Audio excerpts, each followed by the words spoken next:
I wrote this story called Trends in Social Evolution shortly after the article appeared in the Globe and Mail in 2009. I haven't updated it since to talk about Zoom meetings or virtual reality headsets. Professor Rebecca Baird picks up the quaint old newspaper that she's going to cite in her social history course, which is called Trends in Social Evolution. Dated December 7, 2009, the article in the Globe and Mail commented that the enrolment of women in university programs had now so far overtaken that of men that it could be predicted that within 30 years, 2/3 of all educated people would be women. This, it claimed, would revolutionise who would occupy positions of power in society. It would put women in the driver's seats in corporate and political life. Their economic clout would bring about a social revolution in which many women might choose not to enter long-term partnerships and would be more likely to give up on them if they did not work out. Prophetic? Yes. But the authors of that long ago article could scarcely have dreamt what life would be like today. Rebecca muses on the stories she's heard from her grandmother, who'd recalled her own mother, about women's life in the late 20th century. Grandma had been fortunate enough to have her own career. Like Rebecca, she taught, but only high school English. However, she essentially worked 2 jobs: school teacher by day, but a mere servant when she arrived home, where she then had to clean the house and provide for the needs of the man that she called her husband. Child rearing also fell on her shoulders. From infancy until her brood was ready to leave the nest, as the metaphor had it back then. Rebecca shudders at the thought. As for her grandmother's mother, her life was in many ways worse. In an era when the ideal of the male breadwinner reigned supreme, great-grandmother's life revolved exclusively around childcare, cooking, cleaning, and serving her car-assembling husband's needs as little more than a prostitute. Rebecca is immeasurably thankful that the young women who enroll in Trends in Social Evolution will have a better life. Her only disappointment is that she'll never actually meet any of them, unlike in those far-off days when students attended university in person. This aspect of social evolution has, she felt with some regret, all but eliminated face-to-face interactions and social intercourse in many areas of life today. Once upon a time, universities had offered programs with titles such as Women's Studies, a condescension on the part of the male administrators that ghettoised half the population, in parallel with the blacks and the Aboriginals, who also had special programs of study attuned to their so-called minority interests. Perhaps they should now institute men's studies today, she thinks ironically.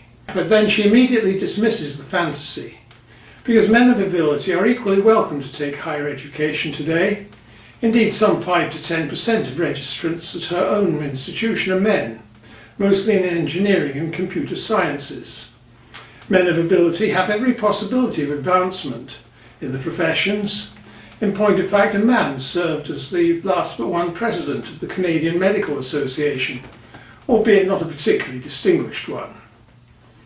It indeed took just over 30 years for women to become the dominant force in society.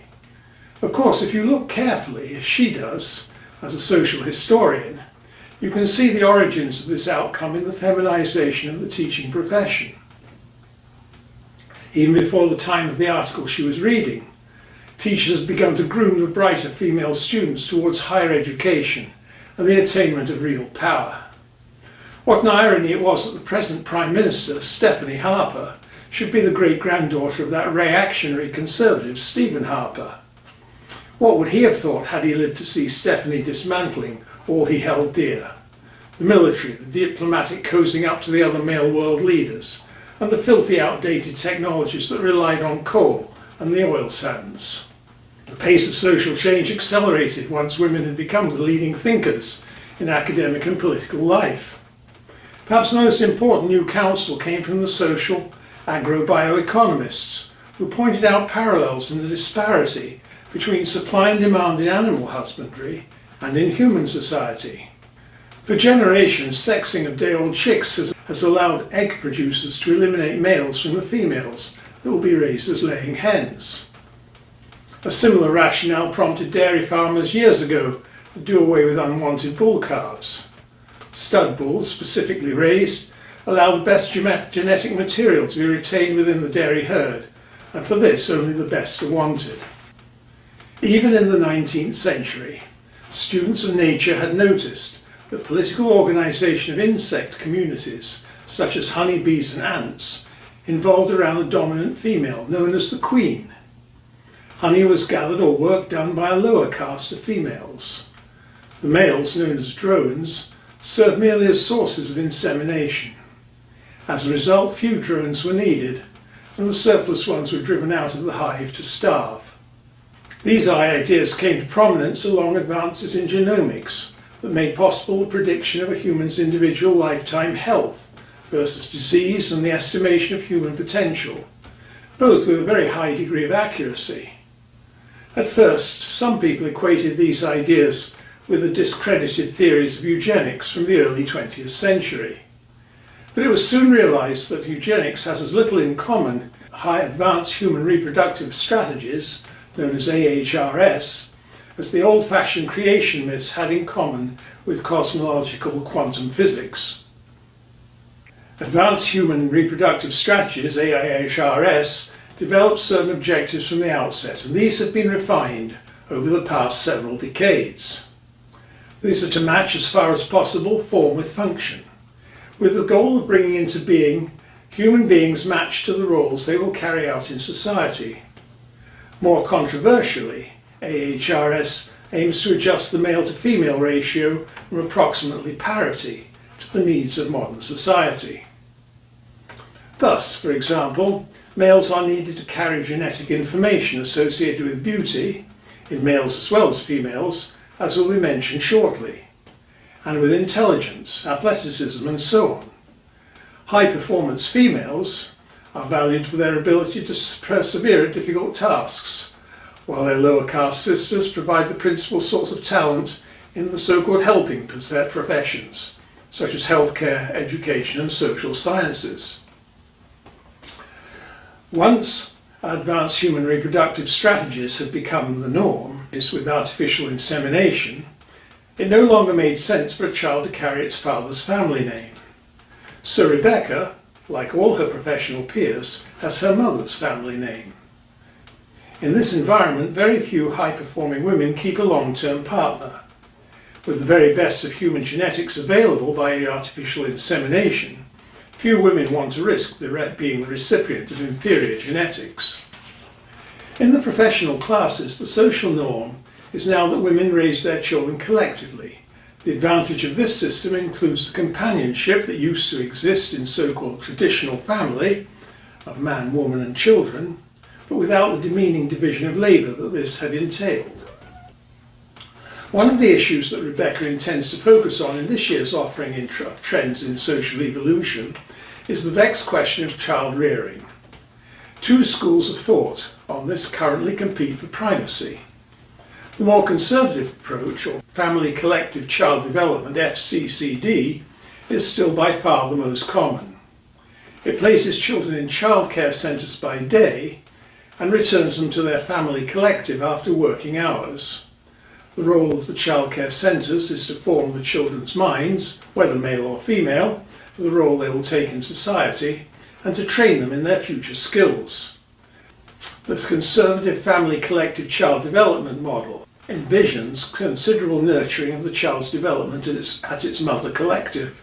Unlike the more radical model known as Societally Based Child Development, SBCD, is for children to spend almost all their time in the childcare centre, in order to strengthen the child's commitment to its future role. Life in the family collective is restricted to holiday periods. Studies on the societally based child development model suggest quantifiable increased commitment to future role. However, some young graduates of the system experience problems with social adjustment. Also, some mother collectives have expressed dissatisfaction with their reduced opportunity to bond with their offspring. Social engineers are confident that these are only teething troubles and that the system will be refined with time.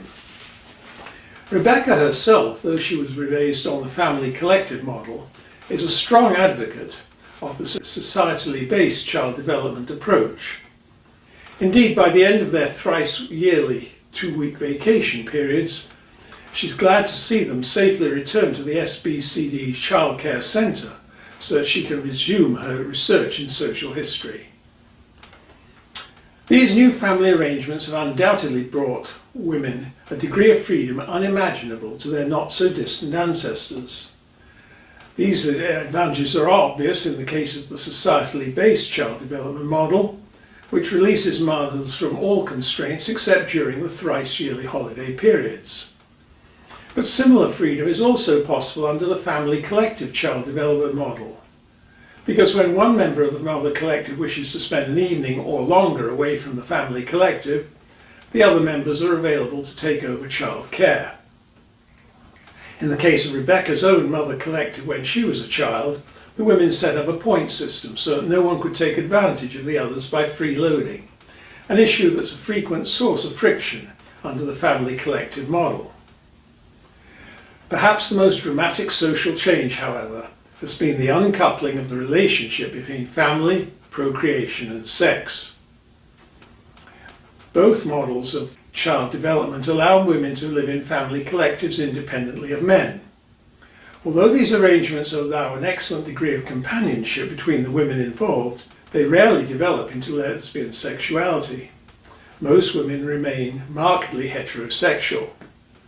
However, as already mentioned, it's a woman's responsibility to select the best genetics for the child that is to follow a specific path in life. This necessitates careful consideration of the qualities of the best stud males on offer through artificial insemination, rather than relying on the lottery of random coupling. The women's sexual needs, however, are taken care of by male courtesans, who are splendid physical specimens, selected for their ability to offer whatever physical pleasures are desired. They live in special compounds, luxuriously equipped with gymnasia and swimming pools, to maintain them in perfect physical condition. Most are actually those who did not make the cut as male studs in terms of genetic potential. Rather than being merely sacrificed, these men, perfect physical specimens all, become courtesans. Health checked weekly, courtesans are the ideal solution for the busy, yet libidinous, professional woman. Certain courtesaneries offer males for those women whose sexual tastes run to the exotic. Everything from superbly fit yet hairy and unwashed cavemen to retro family men circa 1950, who demand their clients cook meals for them and then subject them to degrading episodes of coupling on sofas or kitchen tables. A few women still take vacations to exotic locales to experience sex in the wild, but there are severe restrictions on this type of activity. Notably, those returning from such experiences must undertake full biological cleansing and then refrain from visiting courtesanery in person for a minimum of 6 weeks. The problem of superannuated courtesans has not been entirely resolved. Officially, those who no longer have the stamina demanded by their clients are pensioned off at special retirement farms. There they live out their lives in rest after a career of exertion. However, no one has actually visited a retirement farm, and this has led to occasional dark murmurings among the more thoughtful members of society as to whether these institutions actually exist. As it happens, Rebecca plans to visit a courtesanery tonight after putting the final touches to week 3 of Trends in Social Evolution. In preparation, she's consulted the electronic billboard to make her choice of partner for this evening's entertainment. Thanks to advances in video technology dating back to the 20s, it's possible to sample in virtual space the attractions of potential courtesans in a video clip that simulates with amazing accuracy not only the body of the potential courtesan, but his clients as well. The video system is known as virtual carnal reality. The acronym VCR is an in-joke by the software developers that recalls a primitive method of recording 20th century movies on magnetic tape.